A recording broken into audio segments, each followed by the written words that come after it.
The other day, I was making a self deprecating joke about myself, one of those automatic ones I've used for years. Halfway through saying it, I froze. It just didn't land. It didn't feel funny anymore. Not because anyone reacted badly, but because something in me had shifted. That pause told me something in my healing had changed, and I started wondering if you felt that moment too. Hi, I'm Shabina, and welcome back to Imperfectly Unfolding, where we share about the real messy, beautiful work of healing, especially in midlife.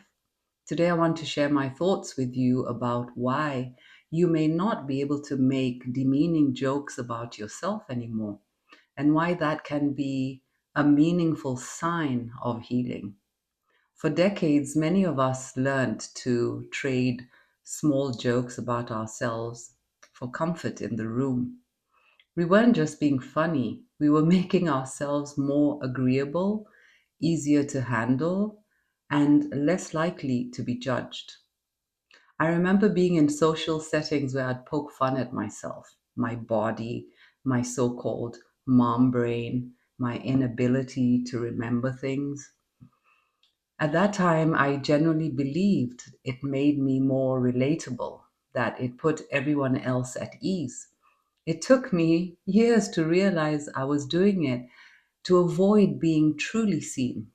Recently, I came across an online conversation about this, and the comments stopped me in my tracks, and I had to share it with you. One woman wrote, "The reason you laugh and make jokes about your past instead of cry is because you've taught yourself to invalidate your own feelings so it doesn't hurt so bad." Another shared, "For me, it's a trauma response and also to deflect certain things away so others won't see." And this final one stayed with me.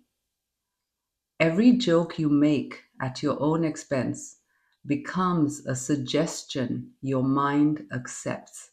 Self deprecation feels harmless, even likable, but repetition turns it into identity. Whoa, that captured it perfectly. So many of us were protecting ourselves. What we didn't realize was what starts as protection can quietly chip away at how we see ourselves. We end up teaching our own nervous systems that we are less than again and again. If you're noticing this shift in your 40s, 50s, or beyond, that's not random. We finally have the perspective and honestly, the patience to stop shrinking. When you really lean into healing in midlife, something fundamental changes. You start recognizing your own worth, not as something you earn, but as something that simply is. Suddenly, you notice those little chipping comments taste wrong. They feel heavy in your mouth. Your body gives you a quiet message. Not anymore. You can't laugh at yourself in the same way as you used to because you finally see the harm it caused. This isn't about being sensitive, it's about gaining clarity.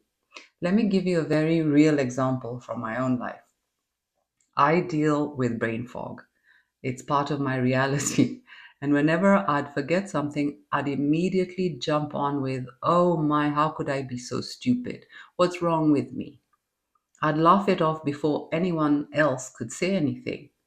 But recently, I caught myself about to say that word, stupid, and I stopped because that's not who I am. I have brain fog. I forgot something. Those are just facts. They don't make me stupid, and they don't deserve me tearing myself down. Now I'm consciously changing the way I speak. I forgot. I'll write it down. That's it. No performance, no apology for taking up space with my very human experience.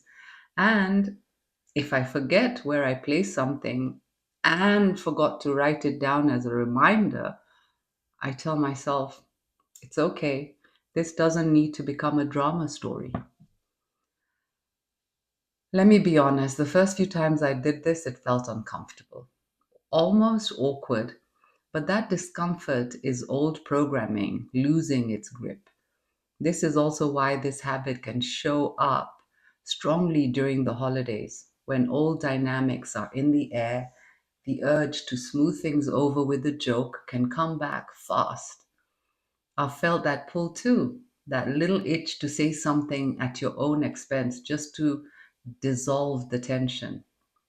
If this is resonating, here are three things I'm experimenting with as I move through conversations right now. First, I'm noticing the urge to make myself small. I don't try and fix it immediately. I just notice where it shows up in my body. That tightness in the chest, that nervous flutter in the stomach. Awareness alone changes so much. Second, I'm giving myself permission to respond neutrally, no jokes required. Instead of, oh my God, I'm such a disaster, I forgot the pie again, try, I'll grab one from the store. Instead of, I'm terrible at this, try, I try, I'm still learning this. And instead of, I look awful in every photograph, sometimes I just say nothing, or I'll say, let's take another one. If you can't let go of self deprecating humor entirely just yet, just make jokes about the things you're not actually insecure about. Let your real vulnerabilities stay protected. Third, I'm preparing myself emotionally. Old habits don't disappear overnight. Sometimes the urge comes back. That doesn't mean you failed, it means you noticed. Every time you choose not to make yourself the joke, you're choosing to stand in your worth. You're teaching your body that you're safe without shrinking. You're building a new way of being where humor doesn't require hurting yourself.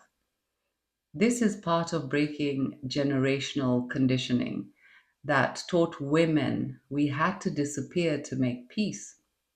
And that work matters.